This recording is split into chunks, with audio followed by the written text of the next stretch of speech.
안녕하세요. 금융 큐레이터 CFP 진희입니다. 요즘 ELS 수익률 보니까 연 11%까지 나오더라고요. 주식시장도 많이 떨어졌고 요즘 같은 시기에 관심 가져볼 만한 상품인 것 같아서 오늘 영상을 준비하게 되었습니다. ELS 상품은 수익률만 보면 정기예금의 2배 정도가 되는데요. 그래서 작년까지만 하더라도 이 저금리 시대에 정기예금 대안 상품으로 은행에서 많이 판매를 했었습니다. VIP실에서 거의 ELS만 판매한다고 해도 과언이 아닐 정도인데요. 자산가들이 목돈을 굴리는 상품 중에 하나라고 보시면 좋을 것 같은데요. 근데 ELS 상품은 굉장히 위험하다고 알고 있는데 정기예금 대안 상품이라고? 라는 의문도 드실 거예요. 오늘 ELS 상품이 무엇인지, ELS 상품의 장단점, 그리고 상품 고르는 꿀팁까지 알려드릴게요. 설명드리기에 앞서서 ELS 상품은 원금 보장이 안 되는 상품이고요. 파생 결합 상품이에요. 오늘 영상은 ELS 상품을 가입해라 라는 추천 영상이 아니라 목돈을 굴릴 수 있는 상품 중에서 ELS라는 상품도 있구나 라는 금융 지식을 하나 더 쌓아가셨으면 좋을 것 같아요. 제가 정말 쉽게 알려드리고 싶은데요. ELS라고 하면 영어 약자로 Equity Linked Security예요. 주가 연계 증권이라고 합니다. ELS는 이제 증권사에서 발행을 하는데 이 ELS를 은행에서 가지고 와서 친탁의 형태로 판매하는 게 ELT고 ELS를 펀드로 만든 게 ELF예요. 그래서 우리가 가입하는 입장에서는 ELT나 ELS나 ELF나 똑같은 상품 구조라고 보시면 됩니다. ELS는 어떤 조건을 충족하면 이 수익률을 지급하는 상품이에요. 그럼 어떤 조건이냐? 예를 들면 미국 S&P 지수가 3년 후에 반토막 이상이면 연 10%를 줄게. 아니면 테슬라라는 이 개별 주식이 3년 후에 반토막 이상이면 연 30%를 줄게. 뭐 이런 거예요. 근데 3년이라는 시간이 너무 기니까 일단 6개월마다 좀 체크를 해볼게. 6개월 후에 미국 S&P 지수가 10% 정도만 하락했으면 내가 연 10% 6개월 만에 지급을 할게. 이런 뜻이에요. 말로만 하면 이해하기가 좀 어려울 수 있으니까 증권사 홈페이지 보면서 같이 상품을 골라볼게요. 여기서 잠깐 증권사에서 판매하는 ELS 같은 경우에는 모바일이나 인터넷 뱅킹에서 다 가입이 가능한데요. 은행에서 판매하는 ELT 상품 같은 경우에는 은행에 직접 가서 녹취를 하고 가입을 하거나 아니면 모바일 뱅킹으로 가입을 할 때 영상통화를 완료한 후에 가입이 이루어집니다. 그래서 오늘은 증권사 홈페이지에 들어가서 ELS 상품을 한번 살펴보도록 하겠습니다. 상품을 고를 때 어떻게 골라야 되는지 알려드릴게요. 우선 기초자산이 무엇인지 확인을 해야 됩니다. 조건을 충족하면 수익률을 준다고 했잖아요. 어떤 지수가 어떤 조건이 되었을 때 수익이 나는지를 파악해야 됩니다. 홍콩 H지수, S&P 500지수, 유로스탁스 50지수 이렇게 기초자산이 있고 쭉 내려보면은 테슬라, AMD, 엔비디아 이런 개별 종목형도 있어요. 이런 거는 변동성이 크고 위험률이 높기 때문에 수익률도 높습니다. 그래서 보통은 ELS 상품을 가입할 경우에는 지수형으로 많이 가입을 합니다. 여기를 클릭을 해보시면 연 8.4%를 준다는 거고 기초자산은 이렇게 되고 스텝 다운 6개월마다 80, 80, 80, 75, 75, 70, 45는 낙인 배리어라는 거예요. 그리고 조건 미충족 시 마이너스 100% 원금은 비보장이라는 겁니다. 그럼 이 기초자산 3개의 지수가 오늘 가입 시점을 100이라고 했을 때 6개월 후에 80 이상이면 연 8.4%의 수익을 지급한다는 거예요. 6개월 만에 상환이 됐으니까 4.2% 정도 받을 수 있겠네요. 그리고 배당 수익률 15.4%를 떼고 내가 가져가게 됩니다. 근데 그러면은 3년에 6개월마다 평가를 해서 받는 거 알겠는데 슬러시하고 뒤에 45 이거는 무엇이냐? 이거는 낙인 배리어라는 거예요. 이 앞에 거는 조기 상환 배리어예요. 그리고 뒤에 거는 낙인 배리어라는 거예요. 낙인 배리어는 지수가 지금 가입 시점을 100이라고 했을 때 45 밑으로 떨어지면 이제 원금 손실 구간에 진입했다는 거예요. 그림을 그려서 간단하게 설명드릴게요. 여기 가입 시점이고 여기가 1년, 2년, 3년 가입 시점에 지수를 100으로 환산하고요. 그 다음에 6개월마다 상한을 평가합니다.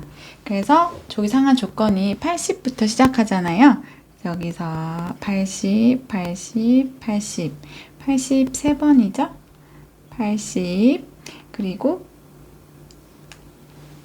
네 번째는 75, 75, 75, 그리고 마지막 배리어는 70, 그리고 이렇게 낙인 배리어가 45로 되어 있어요.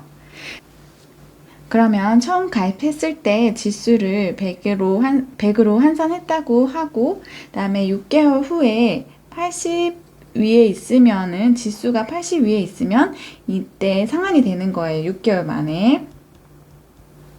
그런데 6개월 됐는데 지수가 80보다 더 아래에 떨어져 있으면 상한이 안 돼요. 상한이 안 돼. 그러면은 1년째까지 기다려 봅니다. 1년째도 상한 배리어가 80이잖아요. 1년째에 조금 올라서 80이 넘었어. 그러면 이때 상한이 되는 거예요. 이렇게 해가지고 6개월마다 이렇게 6개월마다 평가를 해서 조기 상한이 될지 아니면은 3년까지 기다려야 되는지 평가를 합니다. 3년째에는 그러면 여기가 연수익률이 8.4니까 이 3년치를 받을 수 있는 거예요. 그런데 이거는 이제 낙인 배리어가 있는 상품이잖아요. 그래서 이 지수가 단 한 번이라도 여기 낙인 배리어를 터치하지 않고 뭐 이런 식으로 상한이 되면 오케이인 거예요. 근데 세 개의 지수가 단 한 번이라도 여기 낙인 배리어를 닿는 순간 이제 내 돈이 45%만 남고 지수와 연동이 되는 거예요.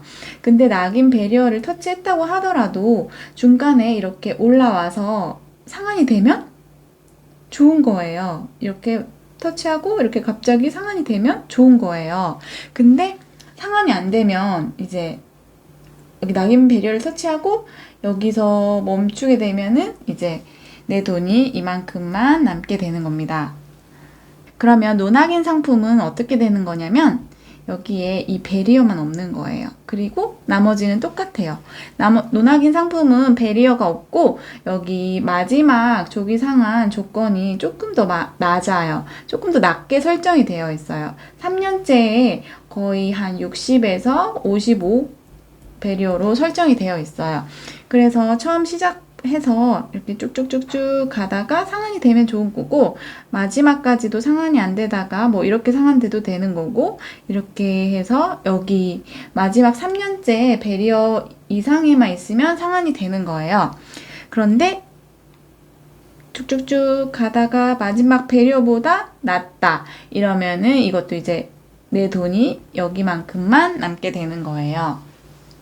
수익률 모의 실험이라는 게 있는데요. 20년 동안의 지수를 가지고 분석을 해보니까 6개월 만에 조기 상한된 경우가 83%, 그리고 만약에 이제 손실을 본 경우가 5% 정도라는 거예요. 그래서 아까 제가 말씀드렸다시피 ELS를 이 정기예금 대안 상품으로 은행에서는 많이 판매를 하는 거예요. 그렇다고 해서 대안 상품이라고 해서 뭐 원금이 보장되거나 그런 건 아니에요. 항상 투자 성향에 맞게 판매를 하고 리스크를 감수하는 사람들에 한해서만 가입을 하시면 좋을 것 같습니다.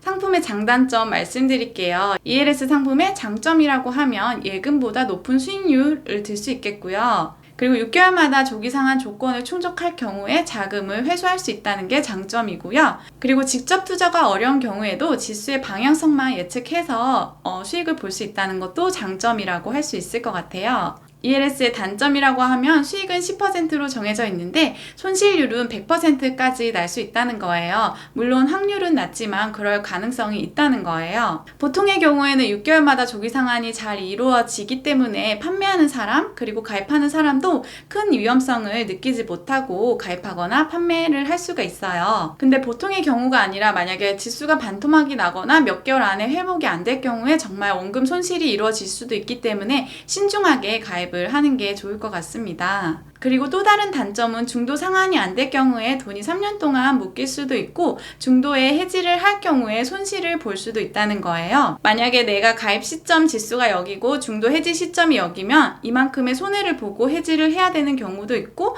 그리고 중도 해지 수수료도 일정 부분을 감수해야 된다는 거예요. 그래서 ELS 상품을 가입할 때는 장단점을 잘 따져보고 내 투자 성향에 맞는지 확인하고 신중하게 가입하는 걸 추천드립니다.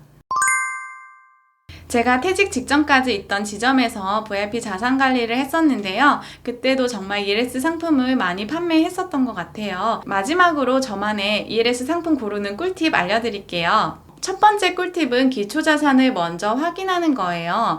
테슬라나 AMD 같은 개별 주식형 ELS가 아니라 S&P 500이나 코스피 200 같은 지수형 ELS를 고르는 게 변동성을 조금이라도 줄일 수 있습니다. 두 번째는 첫 상한 베리어가 너무 높지 않는 걸 고르는 거예요. 저 같은 경우에는 80에서 85 이상 되는 걸 많이 추천드리고요. 90, 95는 수익률은 높을 수 있는데 조기 상한이 안 될 경우가 많기 때문에 적정한 선에서 고르는 걸 추천드립니다. 세 번째는 노낙인 상품을 추천드리는데요. 낙인이나 노낙인 뭐가 더 안전하다, 뭐가 더 좋다라고 단순히 비교를 할 수는 없어요. 어차피 둘 다 원금 보장이 안 되는 상품이기 때문에 투자 성향에 맞게 선택을 하는 게 좋을 것 같아요. 낙인형 상품 같은 경우에는 3년 동안 세 개의 지수 모두가 50 밑으로는 내려가지 않는다라고 생각하면 여기에 가입하시는 게 좋고, 노낙인형 상품 같은 경우에는 원금 손실 조건이 만기 시점의 지수만 중요하기 때문에 3년 후에 반토막 이상일 거야 라고 생각하신다면 노낙인형으로 가입을 하는 게 투자 성향에 조금 더 맞을 것 같아요. ELS 상품 같은 경우에는 지수가 여기서 반토막이 나겠어? 라는 생각이 일치할 때 가입을 하는 게 ELS라고 생각을 하는데요. 정말 반토막이 나면 내 자산도 반토막이 나는 거기 때문에 정말 신중하게 투자 성향에 맞게 가입을 하는 게 중요합니다. 오늘보다 내일 더 부자 되시기 바랍니다. 감사합니다.